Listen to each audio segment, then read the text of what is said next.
Oke, assalamualaikum. Halo para manusia santuy, gimana kabar kalian? Semoga sehat dan tentunya harus selalu santuy. Di video kali ini saya akan menceritakan alur cerita dari film yang berjudul Attack on Titan. Dirilis pada tahun 2015 dan disutradarai oleh Seiji Higuchi. Film ini menceritakan tentang 100 tahun yang lalu di mana para manusia raksasa yang disebut sebagai Titan muncul dan menghancurkan sebagian besar umat manusia. Mereka yang selamat membangun dinding raksasa untuk pertahanan. Namun ada suatu masa di mana para Titan berhasil menembus dinding raksasa dan kembali menyerang manusia. Dan hal itu pun membuat manusia kembali berjuang untuk bertahan hidup. Penasaran dengan seluruh alur ceritanya? Santuikan terus videonya cuy. Film diawali dengan memperlihatkan keramaian penduduk yang tinggal di balik dinding raksasa. Kemudian dua orang remaja yang bernama Mikasa dan Armin menemui teman mereka yang bernama Eren. Eren sedang berdiri di sebuah roket yang sudah berpuluh-puluh tahun berada di sana. Armin menemui Eren untuk menyampaikan pesan ayahnya perihal pekerjaan.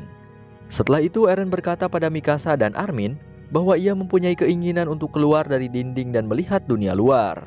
Kemudian mereka pun memutuskan untuk mendekati dinding dengan cara sembunyi-sembunyi agar aksi mereka tidak diketahui oleh para penjaga. Namun tiba-tiba, para penjaga datang lalu menghajar mereka. Tak lama kemudian datang seorang pria bernama Soda yang menghampiri Eren, Armin, dan Mikasa. Soda menyuruh penjaga untuk tidak memperpanjang masalah dan lebih baik pergi saja. Kemudian Soda pun berkata bahwa mereka akan melakukan pengamatan keluar dinding karena stok makanan di sana sudah mulai menipis. Soda mengajak Eren karena ia ingin melihat dunia luar. Namun tiba-tiba dinding bergetar dan mengeluarkan suara. Kemudian keluarlah Titan dari balik dinding raksasa dan makhluk mengerikan itu pun langsung membobol sebagian dinding. Soda memerintahkan pasukannya agar menembakkan meriam kepada Titan tersebut. Mereka berhasil membuat Titan pergi, namun ternyata masih banyak Titan lainnya. Para Titan masuk melewati dinding yang berhasil dijebol sebelumnya. Lalu pasukan militer pun berupaya untuk menembakkan meriam ke arah mereka, namun itu semua tidak ada gunanya. Para Titan pun berhasil masuk lalu menyerang orang-orang yang ada di sana. Titan tidak terlahir dengan rasa lapar, namun apa yang mereka lakukan terhadap manusia hanyalah untuk kesenangannya saja. Setelah merobek tubuh manusia, mereka akan membuangnya begitu saja.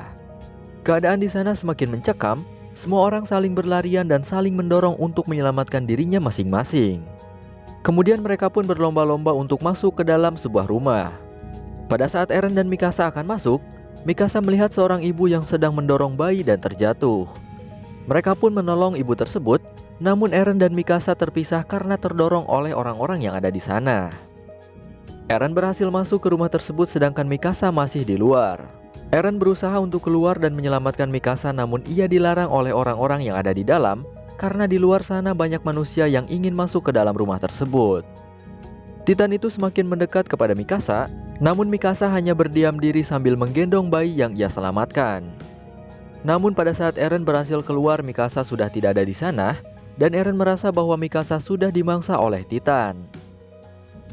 Keadaan di sana sudah menjadi kacau dan menjadi porak-poranda, banyak manusia yang terbunuh oleh Titan. 2 tahun kemudian, Eren dan Armin memutuskan untuk bergabung ke dalam pasukan militer. Mereka dilatih dengan keras agar bisa menghadapi Titan. Pasukan militer akan berangkat keluar dinding untuk menuju ke sebuah tempat bernama Monjen dan bergabung dengan tim yang ada di sana untuk melawan para Titan. Mereka akan berangkat pada malam hari karena pada malam hari Titan tidak bisa melihat. Walaupun begitu, para Titan masih bisa mendengar. Malam hari pun tiba, Eren dan Armin bersama pasukan lainnya bergegas untuk pergi karena mereka harus sampai di Monjen sebelum subuh. Pemimpin mereka menyuruh agar mereka tidak berisik saat dalam perjalanan karena hal itu akan membangunkan para Titan yang sedang tidur. Saat dalam perjalanan, mobil mereka terhenti karena pemimpin mereka melihat sesuatu. Pasukan pun turun dari mobil dan melihat keadaan sekitar, namun ternyata itu hanyalah suara dari sekelompok bagong.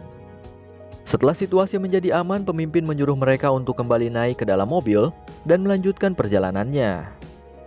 Namun pada saat Eren akan kembali ke mobil, teman perempuannya yang bernama Hyana mendengar suara anak kecil dan berniat untuk menolong anak tersebut. Kemudian Eren dan Hyana menghampiri sumber suara, namun sesampainya di sana ternyata suara itu berasal dari bayi Titan. Dan suara tangisan dari bayi Titan itu juga berhasil membangunkan para Titan. Mereka pun dikejar oleh para Titan dan Armin hampir saja tertangkap olehnya. Namun keberuntungan masih berpihak kepadanya karena ia berhasil diselamatkan oleh temannya. Scene berpindah kepada dua orang misterius yang menyelamatkan pasukan dari para Titan. Salah seorang dari mereka bernama Shikishima dan satu lainnya ternyata adalah Mikasa, yaitu wanita yang selamat dari penyerangan Titan 2 tahun lalu. Mereka berhasil membunuh Titan dengan cara menusuk bagian telungkup Titan karena bagian itulah yang menjadi kelemahan para Titan. Ternyata selama ini Shikishima bersama Mikasa adalah orang yang menjaga gudang penyimpanan dan Shikishima juga adalah orang yang mengajarkan Mikasa untuk menyerang para Titan. Eren sendiri sering berkelahi dengan temannya yang bernama Jin. Ketika sedang berkelahi, ia berhasil mematahkan leher Jin dan perkelahian mereka dihentikan oleh Mikasa. Setelah perkelahian itu, Shikishima menghampiri Eren karena ia merasa bahwa Eren adalah orang yang kuat dan memiliki potensi untuk mengalahkan Titan. Kemudian Shikishima mengajak Eren untuk berbicara dan mengajarkannya beberapa teknik untuk mengalahkan Titan. Setelah itu Eren menemui Mikasa yang sedang bermain piano dan mengajaknya berbicara setelah 2 tahun berpisah. Mikasa berkata bahwa bayi yang saat itu bersamanya telah diserang oleh Titan. Kemudian Mikasa menunjukkan luka yang ada di perutnya yang disebabkan oleh serangan Titan. Pengalaman yang Mikasa miliki membuatnya merasa bahwa dunia itu kejam. Dan oleh karena itu Mikasa mempunyai tekad yang kuat untuk membunuh para makhluk mengerikan tersebut. Pada saat Eren dan Mikasa sedang mengobrol, tiba-tiba Shikishima melemparkan sebuah apel ke arahnya, lalu menyuapi Mikasa. Dan hal itu membuat Eren merasa cemburu. Pada saat Eren berteriak, Hyana menghampiri Eren, lalu mengajaknya pergi. Ternyata Mikasa adalah cinta pertama Eren, dan mereka juga sempat terjebak dalam zona pertemanan. Di sisi lain, pada saat Eren sedang mengobrol dengan Hyana, Eren melihat Mikasa dan Shikishima sedang melakukan hubungan yang membuat hatinya semakin hancur. Kemudian Eren dan Hyana kembali melanjutkan obrolan mereka. Hyana berkata bahwa ia berjuang menjadi sukarelawan adalah untuk mendapatkan kesejahteraan anaknya. Dan ternyata selama ini Hyana menyukai Eren. Hyana mengajak Eren untuk berhubungan dengannya, dan ia juga ingin Eren menjadi ayah dari anaknya. Namun Eren merasa tidak nyaman dengan hal itu, dan pada saat Hyana memeluk Eren, tiba-tiba Titan muncul lalu memakan Hyana. Para Titan kemudian mengepung lalu menyerang mereka, dan semua orang yang berada di sana pun menjadi panik. Shikishima dan Mikasa pun harus kembali berjuang untuk mengalahkan para Titan tersebut. Pada saat mereka sedang sibuk menyelamatkan diri dan menyerang para Titan, tiba-tiba mobil yang membawa peledak dicuri oleh orang yang tidak dikenal. Kemudian ada seorang wanita yang melemparkan api dan berusaha merebut setir dari pencuri tersebut.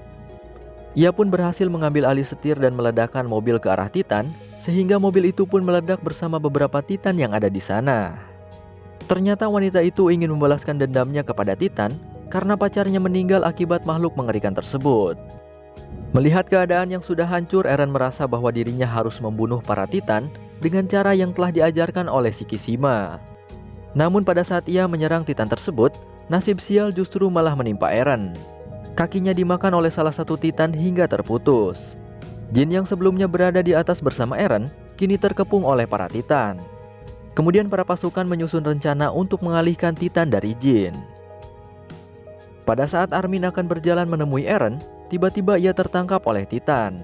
Sementara itu Mikasa masih berjuang untuk membunuh para makhluk mengerikan tersebut. Eren yang sedang terbaring lemah karena kakinya terputus berusaha untuk menyelamatkan Armin. Armin pun berhasil masuk ke dalam mulut Titan. Di sana ia berjuang untuk keluar dari sana, dan Eren berhasil menyelamatkan Armin meski pada akhirnya dirinya lah yang harus ditelan oleh Titan. Setelah itu Armin membawa tangan Eren yang terputus kepada Mikasa. Melihat hal itu, hasrat Mikasa untuk menghancurkan para Titan pun semakin kuat. Mikasa kemudian kembali melawan para Titan untuk membuat jalur untuk melarikan diri. Pada saat Mikasa sedang bertarung, daya pada RSK-nya melemah dan ia pun harus terjatuh. Salah satu Titan kemudian menghampirinya, namun ia melihat hal yang aneh pada Titan yang sebelumnya memakan tubuh Eren itu. Tubuh Titan itu tiba-tiba meledak dan kulitnya seperti terkelupas. Namun Titan itu masih hidup dan anehnya menyerang sesamanya. Setelah Titan baik itu berhasil mengalahkan para Titan jahat, Titan baik itu pun menghampiri Mikasa dan sempat menangkapnya. Namun tak lama kemudian ia pun menjatuhkannya kembali. Setelah itu tubuh Titan baik itu pun terjatuh lalu mengeluarkan asap. Kemudian Mikasa pun menghampiri Titan itu lalu menusuk telungkupnya. Hingga akhirnya keluarlah tubuh Eren. Di akhir film diperlihatkan bola mata Eren yang telah berubah menjadi merah. Dan setelah itu, tamat cuy. Endingnya cukup menggantung karena ada sequel kelanjutannya cuy. Dan ya sekian saja untuk alur cerita film kali ini. Terima kasih telah menonton, stay santuy dan wassalamualaikum warahmatullahi wabarakatuh.